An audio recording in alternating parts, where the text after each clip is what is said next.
So in SketchUp, you can go ahead and create building structures easily. But if you want a more complex type of a model, then you can go ahead and import out model that you may already have.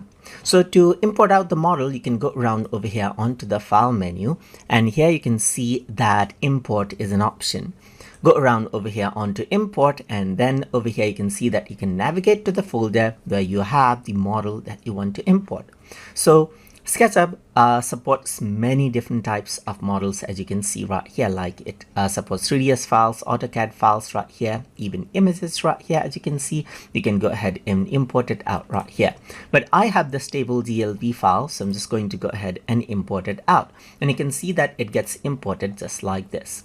So now you can go ahead and move this out as you want, and then go ahead and then, let's say for example, resize it out as you want as well, and place it wherever you want, just like this. So you can see that you got a complex model now, and if you want a complex model, you can simply go ahead and import out the ones that you have right here, just like this, as you can see, and place it wherever you want.